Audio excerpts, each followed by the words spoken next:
All right. So yeah, welcome Yi-Shiou, and thanks everyone for coming. And so today we'll have a talk from Yi-Shiou from Stanford Physics. And I actually knew Yi-Shiou. I've been knowing Yi-Shiou from we're undergrad um, classmates actually back to Taiwan. So Yi-Shiou is a PhD candidate now in the Department of Physics at Stanford University. So Yi-Shiou is currently working on developing a new photonic tool in the field of neuron technology. And he's interested in nanophotonics design as well as metamaterial to manipulate interaction between light and matter. He's also a passionate climber, professional, I guess, not only passionate, competes in a national level competition and has some of the notable ascents, including lethal design V12. So yeah, let's unmute ourselves and put our hands together for Yi-Shiou. Thanks, Tsung-Chi, for So Yi-Shiou, please take away. Yeah, thanks for a very nice introduction.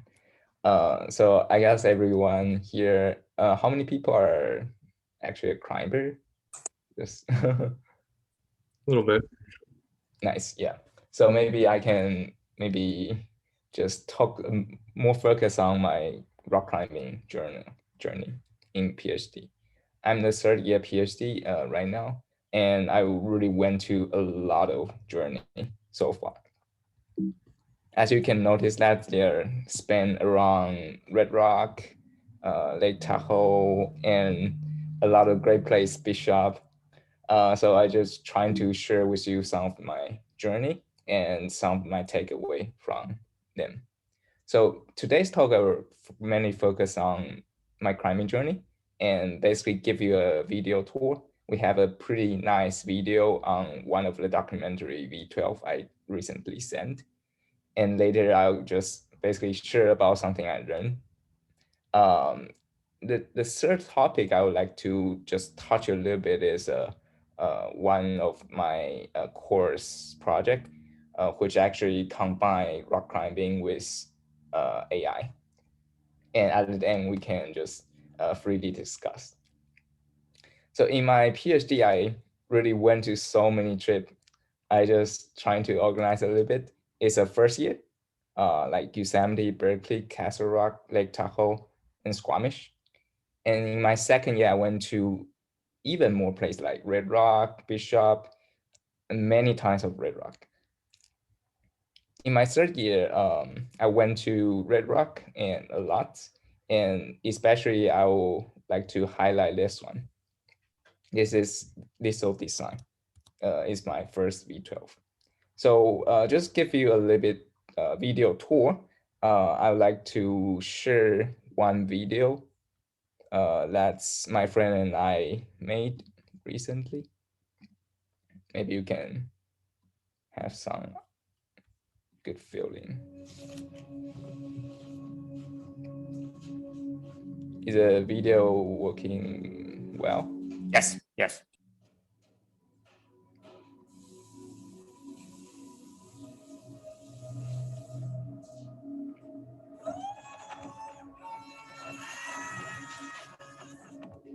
最近我刚跑完一条对我意义很重大的 V12，因为这是我第一条 V12，叫做 Lethal Design。它是一个25个手点的非常长 endurance 的路线，在最上面有一点点恐怖，因为它是有点 high bone， 然后你不能掉。我是今年 Thanksgiving 第一次去，真的去克它。第一个 session 的时候觉得，全部的动作都摸完了。然后就很开心，应该很快就可以升。沮丧的事情是我第二个 session 就爬到中间一个非常大的 jump， 然后在那里修了1分多钟，然后那时候风很大，然后就越修越冷，然后后来就爬不完。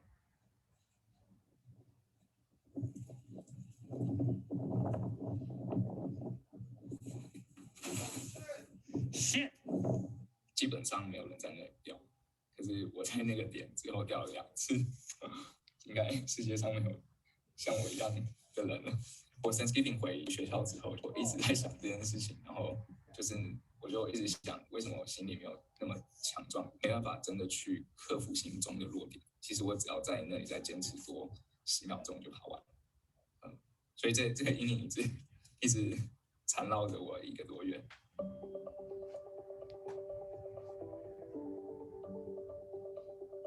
准备要去爬Yi-Shiou比赛了。我上次花了1个礼拜在试这一条。今天有信心吗？一定可以的。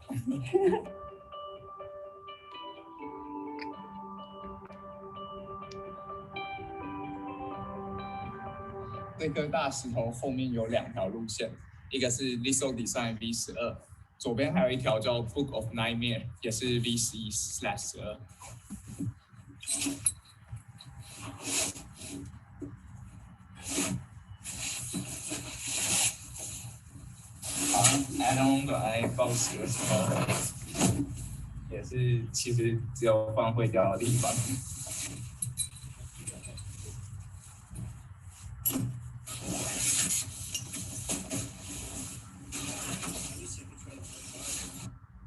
这是 Crux， 一个非常小的坑。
刚刚后面人太吵。下一把就能过来。下一把可以过。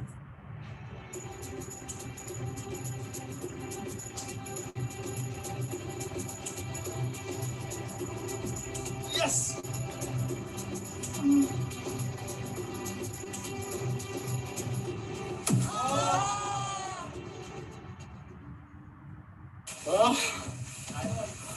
好不爽。Yi-Shiou都 yes 了，我以为快要结束了呢。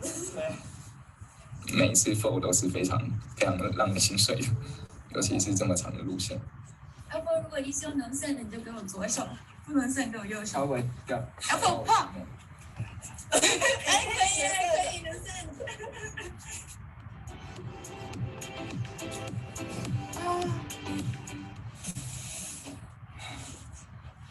怎么办？好热，难原谅自己。这条路线最讨厌的地方就是你总是会犯错，就是因为它要爬完的话要大概2分半钟，所以你2分半钟不能做任何一点点很笨的事情，不然你就会爬不完。然后我就会永远都在后半段的地方做一些很蠢的事情，然后就爬不完，所以就是让人又爱又恨，又永远觉得它很接近，可是你又真的没办法一次把它做。今天有信心吗？今天可以的，是一定可以。第5个 session。你课越久不见，对它越有感情，算是真的见证到我一个成长。在攀岩在你的 limits 的情况下，你不能犯错，我必须要把每个细节做好。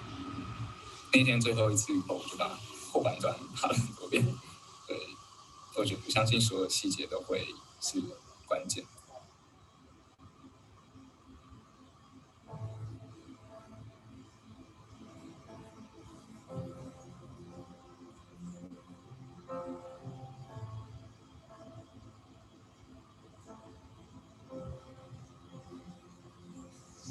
You were standing in the wake of devastation. You were waiting on the edge of the unknown. With the kind of clears and raining down. Inside's crying, save me now. You were there, possibly alone. Do you feel cold and lost in desperation?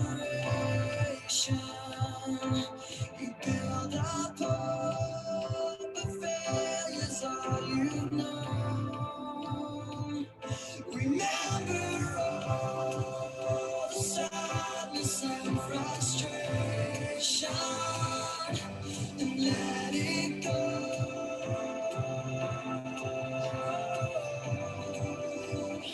Let it go.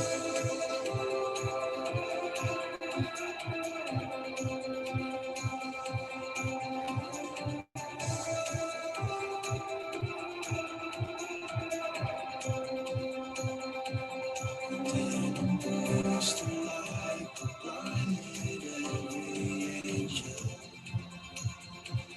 as if the sky had blown the heavens into stone. Felt the gravity of tempered grace falling into empty space. No one there to catch you in their arms. Do you feel cold and lost in desperation? You've been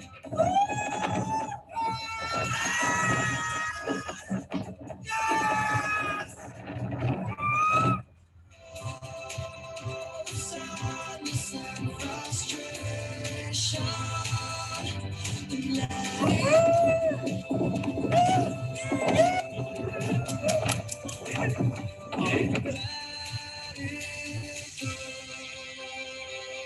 在当中有很多的自我怀疑，因为我会一直想说，这一年为什么我一点成长都没有？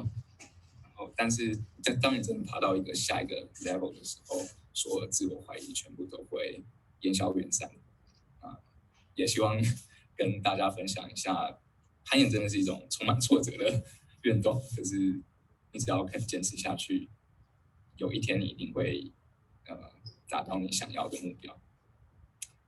另外一个小小的体悟是，有时候我们会觉得我们爬不上去，可能是因为自己能力不够，但是我觉得多半的原因是因为不相信你自己能做到，所以你身体其实没有用尽全力。当你真的用尽全力，当你真的 commit 所有的 move 的时候，其实你会知道你自己的潜能有多高。最后祝大家新年快乐，大家攀岩不要受伤，然后一直把目标定了。All right. So I hope Excellent. everyone enjoy this journey and then have some vivid idea of what is climbing. Can I ask a question? Yes. So, I mean, it looks like it's super dangerous. I mean, you just put some, and especially when you about to achieve the end, and then it's kind of you are quite high compared to the people like beneath you that try to support you. So what if you really at that moment you just fall down, and what happened? This climb is really long. The first part, if I fall down, I will just fall on the pads because the ground is actually also a slope. But if I fall down and screw out at the top, I would probably need to go to hospital. Wow. But the last part is actually pretty easy. So, I see. Okay. Wow. Wow. Okay. I'm impressed. I'm super impressed. Okay. Yeah, just so great to. Congrats. Yeah. Congrats. Thanks. So I'd like to tell you a little bit more about what I can learn from doing every crazy stuff. The first thing is I can truly pursue my dream, and I know how exactly I need to do that. In other words, if now I have 3 choices, the first one is V10, The second one's B12 and even harder one. And I know, and I can probably analyze or maybe estimate how much time I need to spend in order to achieve them. For example, this B10, I need just one session. This will design the video you just saw. I probably need 5 sessions, means 5 different separate days. And even harder one, I probably need even more sessions. But at this time, I need to really ask myself what I really want to achieve. And I think the answer for me is very clear. I really want to send the extremely hard one. So a lot of people probably didn't get the very ideal job, or maybe always worry about salary or any kind of things. I think one thing is they didn't really know what they want and probably just grab the offer they can get. Basically, any opportunity are available at that moment.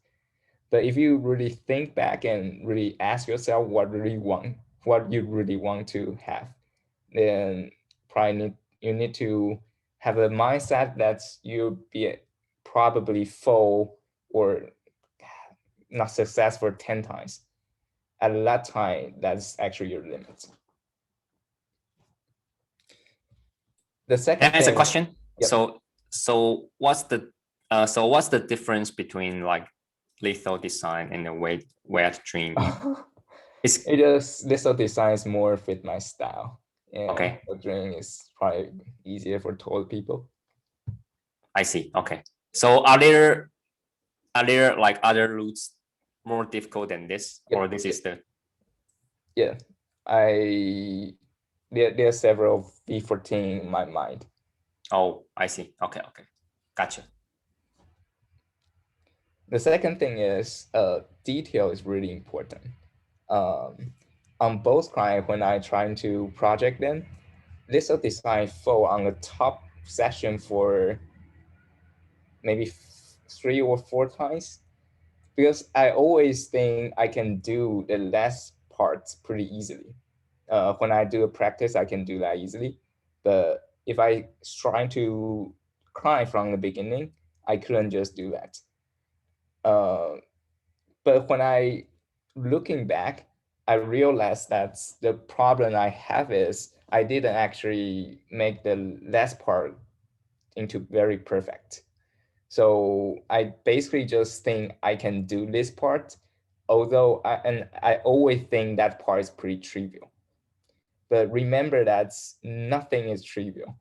You need to just practice every part, even you think that's trivial.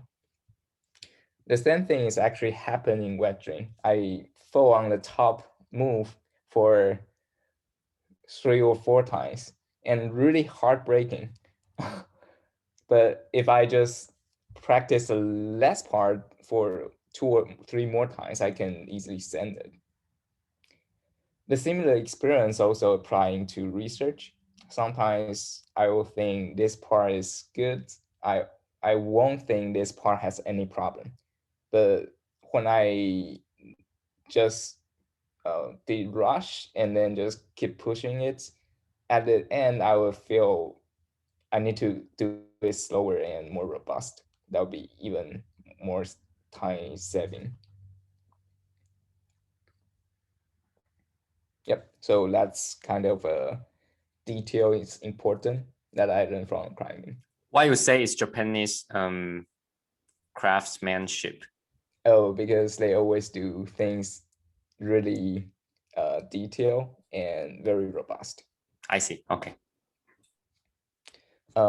There's actually a lot of overlap between PhD mindset and climbing. I assume everyone here are PhD student.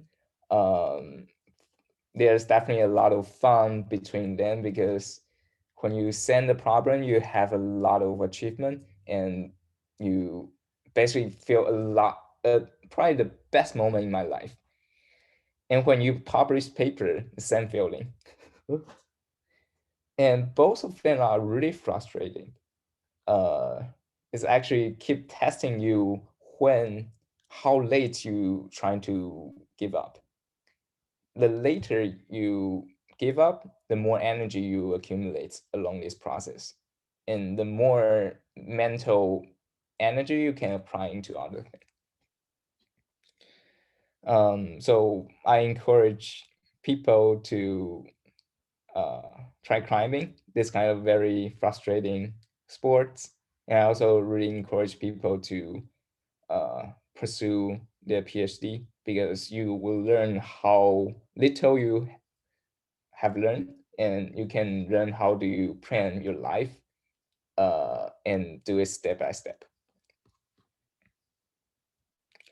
A lot of people, I have a lot of PhD friends that probably already graduated, also really enjoy climbing. I think they all agree with me that both of them have a pretty similar mindset, because how you train your body, how disciplined you can be, will be equivalent to how hardworking you can do in your research.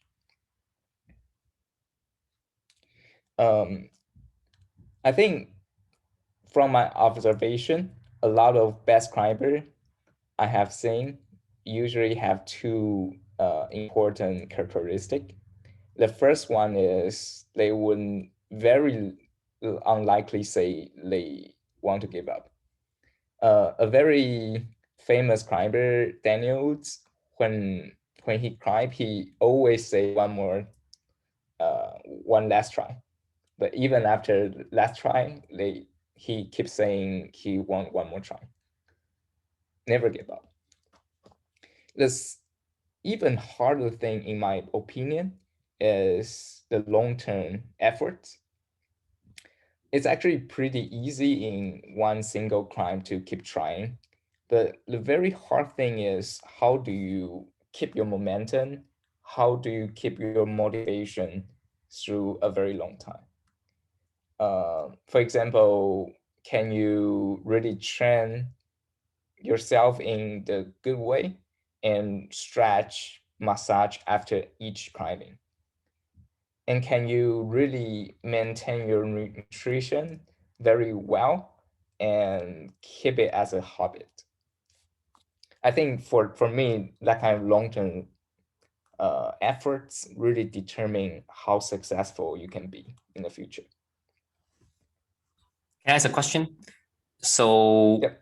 basically you eat like these figures, I mean, right hand side, like this every day? Yeah. Or every day, yeah. every meal? Not every meal, but most of them. Okay, like got you. 90%. Okay, wow, okay.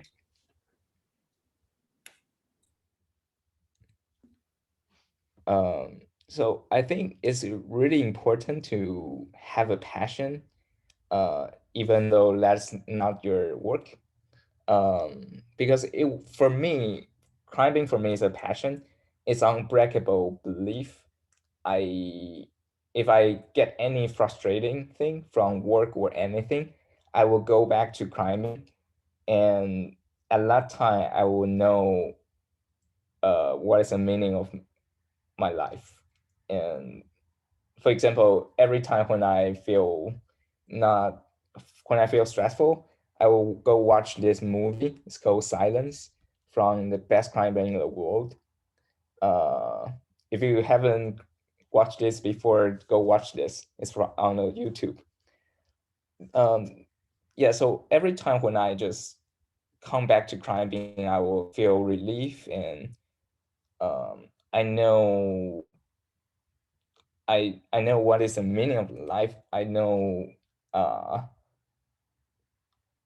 basically it will give me motivation and keep reminding me that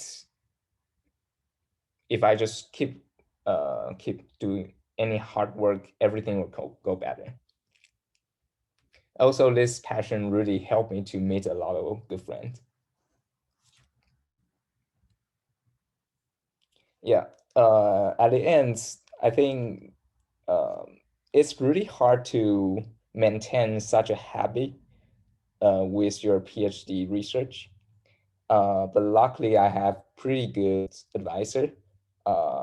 Just keep supporting me with this kind of crazy lifestyle. So on the top is actually my advisor from Taiwan. He's also a very outdoorsy person. I remember he told me that during his PhD, he is going the river trekking, basically just go upstream the river every weekend. It's kind of crazy. He actually really influenced me because he basically believed outdoor education is really important because you can know how much risk you want to deal with, and it's actually also just challenge yourself in the deepest way. One thing he have talked to me before is if you really want to connect with other people, it's unlikely you become a good friend because of working. Usually you need to have a friends because of you share the same hobby. And that's actually the deepest way to really connect with people. A lot of good collaboration on his research is also based on that. The figure in the bottom is actually in Stanford climbing gym. So on the right-hand side, this is my advisor. He always has a mindset that saying holiday is human's duty and just have a very good work-life balance. He believes that as the best squash player in Stanford, I think he's the best faculty member who plays squash, or at least he always say that. He say that relaxation is really important for the brain, so he never worked very hard, but give a lot of creativity to our work. Yeah, I believe everyone can find or squeeze time to find your passion along your PhD life. Okay, so is there any question so far? Oh, can I ask a question? So how how do you make okay, so when you came to the States, and you want to find friends that do the climbing, right? So how do you make friends with them, or how do you do that? When I firstly come to US, I was an exchange student in UC Berkeley. At that time, I actually don't have a lot of friends because I didn't speak English pretty well. And a lot of people in climbing gym is actually very friendly. So probably that's one of the reasons. Can you say again, the in the gym is not friendly, or is friendly? Oh, most of them are very friendly. I see. And give me a sense of belonging. I see. Yep.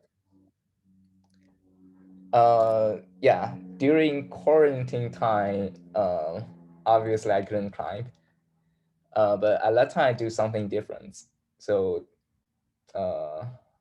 I learned AI at that time, and I think it's a great idea to combine AI with climbing. So maybe we can watch the shorts video about this.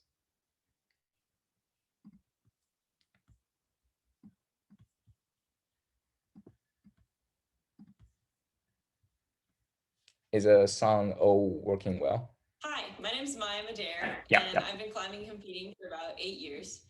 I really like the moonboard as a training tool, both for outdoor climbing and competitions. It's a really powerful style, and it's unique in that there's almost infinite possibility for diverse movements and all different kinds of boulders. I was looking for new hard climbs to try on the moonboard, so today I'm going to try out a few climbs that were generated by a route setting AI developed by students at Stanford. So I'm excited to see what it came up with. Hi, I'm Ray. I'm Yi-Shiou. Now let's see how we can use deep learning approach to solve this moonboard rock climbing problem. previous AI system analyzed moonboard problem using image analysis and represent moonboard as a big matrix with zeros and ones. However, if we really watch a rock climbing video, like the one that is shown here, we can notice that the rock climbing is actually composed of many moves in a sequence. We therefore think that a sequence model is a more natural representation of rock climbing. In our AI pipeline, we first start with beta move, which can convert a moonboard problem into a move sequence that is similar to human climbers. We then use the move sequence to train a root generator based on LSTM, and we call this deep root set. Compared to other root generators without the preprocessing of beta move, the new problems generated by deep root set have less redundant holds and have a more natural flow. We also use the same pipeline to train a grade predictor, which we call GradeNet. The accuracy of GradeNet is also better than previous efforts, and its accuracy is close to human-level performance. And this is our final product. We made a website that can display the generated problems by our root generator, and it also shows the grade that is predicted by our grade predictor. Now let's see how climbing experts around the world feel about the problems we generated. Thank you all for testing our ideas. 你好，我是 Pongo 攀岩场的教练，我叫小崔。Pongo 教练。攀岩资历20年。OK 。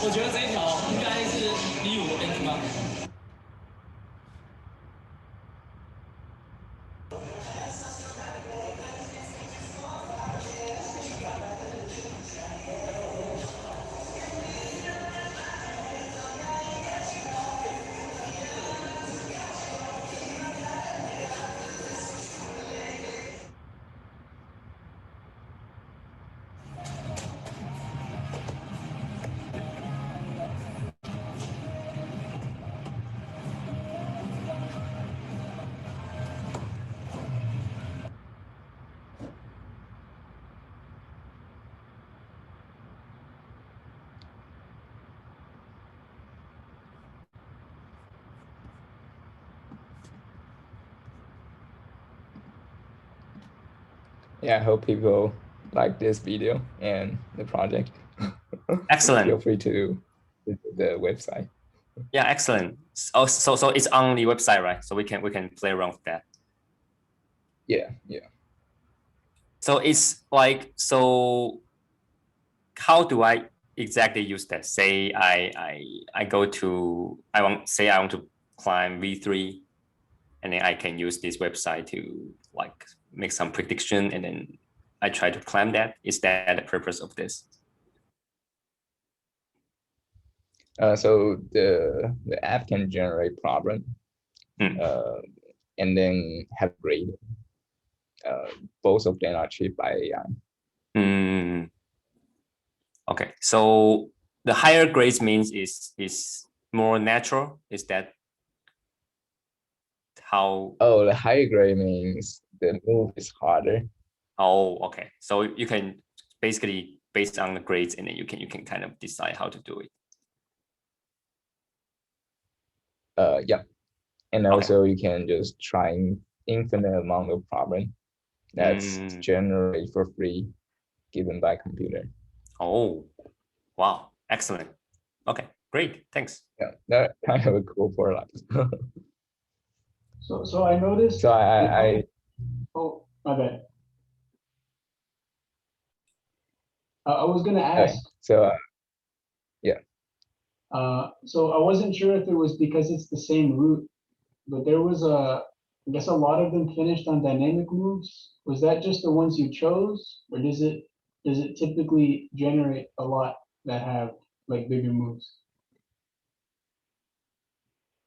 So I think it actually just learned a lot of move pattern, and then it can know what is more natural to be a neck code.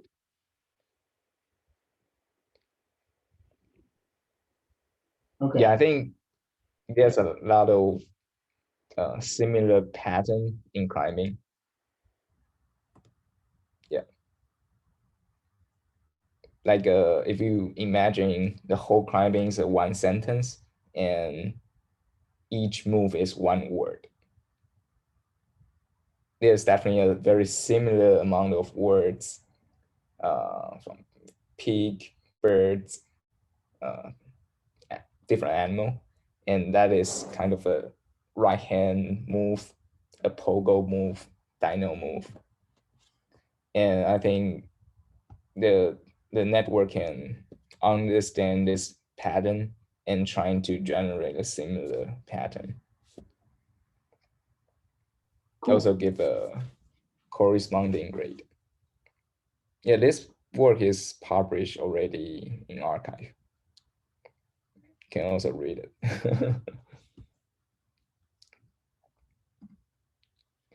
Yeah. At the last part of the talk, I would like to just invite Aria. She's a PhD student, also in Carnegie Mellon University. She's also a pretty good climber, and we can probably just invite everyone to just have a chat between on the following topic. Does that sound good? Yeah, definitely. Great. Yeah, so thanks, Aria, for coming. Do you have any insights about one of the topic you want to share, or? Yeah, I think, yeah, I enjoy how you answer this question in the slides. I will point out like one thing I found like different or like yeah, between climbing and research, and which I enjoy, which is that I think like climbing also involve like, you know, you're gonna like try hard in front of people, and then you're failing most of the time, and you know, like you kind of like fall ugly or do this like awkward move, and you're not afraid of like this process of you like working hard to get something, which is quite different than like research experience, at least like from my research experience, where most of the time you're working alone, and then you're trying to work hard on this project until this one moment where you publish the paper, and then you can like, you know, tell everybody about it. And yeah, so like everybody kind of naturally talk more about success than failure. So and then climbing made me realize that like I really appreciate this environment where people can like, you know, show the failure and then show how bad they are. And then I really appreciate when like people are kind of genuinely like cheering for you for every single step you made, and then you know, you work hard like on something with somebody, you know, which is different than research, and kind of make me feel like maybe I should share my process in research and my failure also, like, you know, with friends more, and this whole process helps with my research as well. Exactly. Thanks for sharing. I Yeah. appreciate your sharing. I think, yeah. I mean, I'm not climbing. Okay, I'm not like a climber, but I mean, I kind of, I mean, everyone in PhD can safely say, okay, 90% just people in PhD can.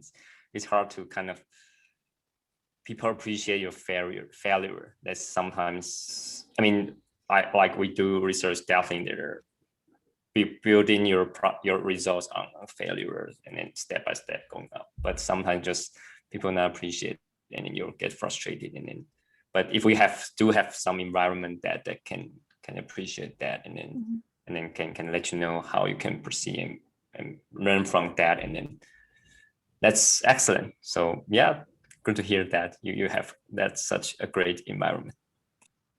Yeah, I guess I wish my research community is more like my climbing community. Yeah. Can you just involve more people in your research? I guess so. I think that's either way. just like climbing, you want to discuss the data, which is how you do the problem with your friend. I think research have a similar trick you can play with. Definitely. Yeah, just Yeah. Sometimes the problem is perspective. your, I mean, like your advisor maybe have like decides a lot, right? I mean, but in climbing, there's not like one person can say like you are a failure or you're dumb, you're like that. But maybe in this PhD life, there's certain people, maybe your committees, your advisors that, or just your group members, something like that. Sometimes their words just say louder than others. I don't know.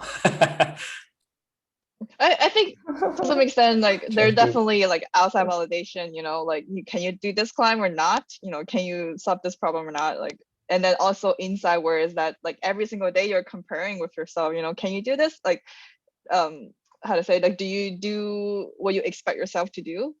Either in climbing or research, like it's so constant. Yeah, this comparison with yourself every single day. Pretty straightforward. Orion, you want to share?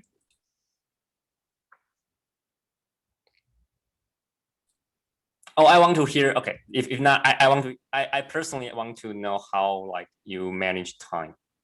That's like, okay, you're a professional climber, and then you eat, you train yourself, and then you need to do research. How? I mean, where's your 24 hours? Do I live in another world? Where's that? I guess I just need to only thinking about two things, climbing and research, nothing else. So what's a typical like schedule, like everyday schedule? Can you share? I usually train 3 days a week. I think more people in my level train more, but I can only train 3 days. And on the other days, I would just do research when I'm resting. I don't actually have a secret of managing time. But I think for me, they both work hands on hands. They help each other. For example, if I feel tired, I would go climbing and I start to be refreshed again. Yeah, always go usually after work.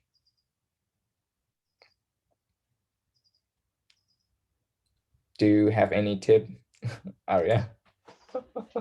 I barely train. I guess I just start training, so I still have to figure that out. But I think usually I'm kind of like excited about like a training session at night if you know, I work for the whole day. It's just a nice way to like, you know, to switch both, you know, in the physical state and the mental state. Yeah, and then it's easy. Also, I think training is relatively easy to see like positive feedback. That's the same with like, you know, working out or I guess any other hobby. It's just that it's like a easier way to find some like self-fulfillment, you know, so because in research it's hard to usually get like positive feedback within like a day or a couple of days window. Yeah, so I think it helps.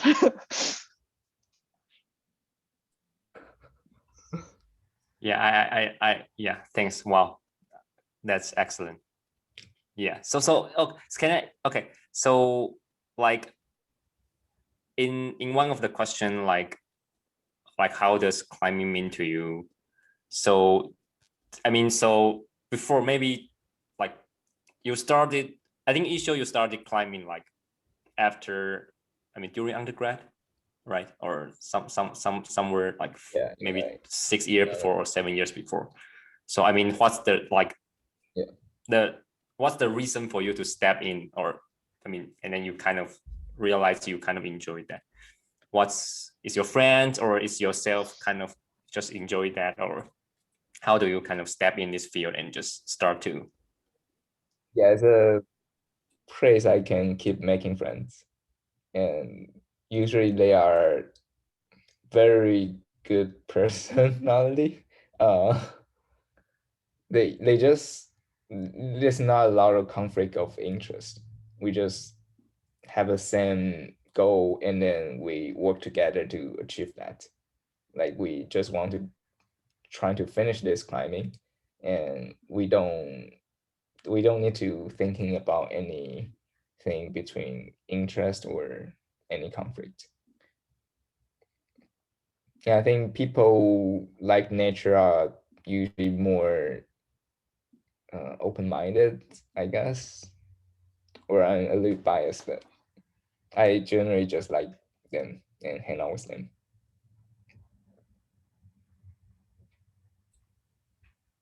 Thanks for sharing. Yeah, I think I agree.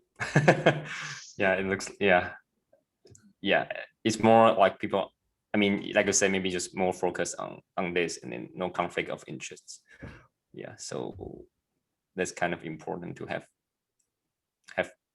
a hobby and make friends from that hobby, and then so I mean, these friends will just only focus on that part, not just your not other part of your life, and then not conflict of interest. And yeah, and this is a positive, I mean, an active positive sports, so can really support each other.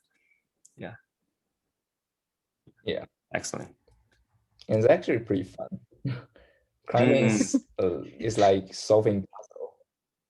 You just have so many different solutions.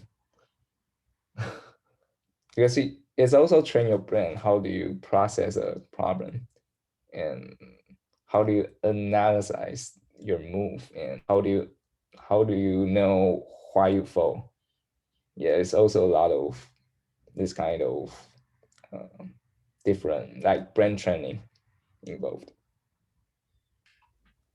Do you know any physicists or like professors like in the US, also like professional climber? I have seen some. Yeah, it just said like if you go to a crag and you ask like what you do, I have ran into yeah, professors, and but I don't know whether they're professional climber in the sense that they also get sponsorship.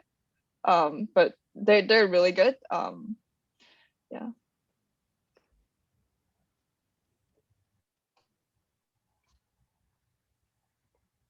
Yeah, in California, there are just so many people working in CS are really good climber. Yeah, Vincent in the chat, he mentioned a person. I don't know if you know, Leo. I don't know. He's a theoretical physicist that used to work with us on the superconducting circuits. He went to Nepal every year on a year basis. So like kind of hardcore mountain climbers. Yeah, with Misha. Misha is not that. Oh wow. But yeah. Yeah, I know the one woman that she's a Berkeley professor. She's a pretty good climber, I would say. Maybe Chad, no? Yeah. Chad is an undergrad at Berkeley. Chad, do you climb? Just not often, just for fun sometimes. But yeah, I don't. Who was the professor you mentioned? I don't think I remember the name. Great.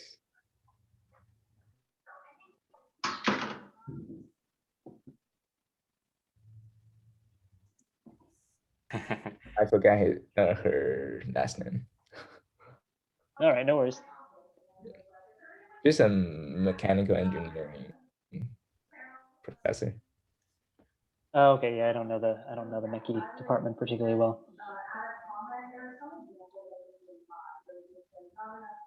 Yeah, is there any other people want to share if feedback, or what's your best moments you had on climbing? Yeah, I think that's a good, I mean, that's a great question for you to end the talk, right? I mean, maybe one of you, I mean, Yi-Shiou and Aria, you both can share like the best moment or the best memorable moment you had on climbing, right? Yeah, I think I've actually got one. So I think my best moment was followed by my worst moment climbing. I sent my first V5 outdoors. I was super happy. It was the first dyno I did outside. And that was the last climb for the night. And then we started driving down the mountain. We took a wrong turn. The car started to slide. We left at 7, and I think we found a road at midnight, but we were okay. But it was an interesting day. But it was the first time I had to work really hard on something and do something scary outside, and I did it. So that was a great feeling. Wow, it's brave of you. Yeah, nice to hear that. Thanks for sharing. How about Yi-Shiou? What do you think? What's your best or memorable moment? Oh, when I just keep falling on one, I think wet dream, the one that's took 11 sessions and I still didn't finish. I just really want that desperately. And one time I climbed in the night. It's 3 sessions in a row. I have no any possibility to send it, but I still pretty happy I at least give it a try. That's your best moment? Best? That's my best moment. Wow, your best is Wow. okay. Reverse to what people think is the best. You really Best, enjoy the worst process, moment. huh? Best worst moment. Okay. Wow. I should learn how to transform this mindset. Let's see. I mean, the worst moment is also the best moment. Maybe, I don't know. How about Aria? What's your like best moment or best like memorable moment? Yeah, I think my best moment would be this one time I was actually leading, so doing like sports climbing, and it was really really windy, and then I'm on a climb that's like actually above my level, and I was super scared, and then just like I don't know what happened, but just like this one click, I become really really focused, and then I basically block out all the sounds that are like around me. Like my jacket was like literally being like blown, and then my body was like kind of almost get blown away by the wind, but then I just like entered this state and where I'm super calm and then quiet, and I was like executing this move. Yeah, and then this last the entire climb. I think like moments like that really kind of like I will keep going back to whenever I feel like scared again in climbing. This is kind of like irrational fear as well. I know I won't die if I fall, but just that like sometimes you just can't avoid it. Like your mind kind of do this kind of instinct intuitive thing. So yeah, I feel like it feels really good that I'm able to control it and be like really focused. Wow, thanks for sharing. Okay, so any other thought, like Vincent or Chad? Do you have any comments or yeah? Okay, if not, then let's maybe unmute ourselves and then let's give it up for Yi-Shiou and also Aria. Thanks so much for coming, at least from Stanford. And then that's the power of Zoom, right? Then you don't need to fly, I mean, from the West to the East, right? So we can make a recording and then we can put it online and people will see that. And then especially during this COVID thing, I think people need this kind of motivation and need a hobby and then need this talk and then to keep motivated. So yeah, thanks again. So, and thanks for you for coming. So I'll see you next week, maybe. Okay, let me start recording.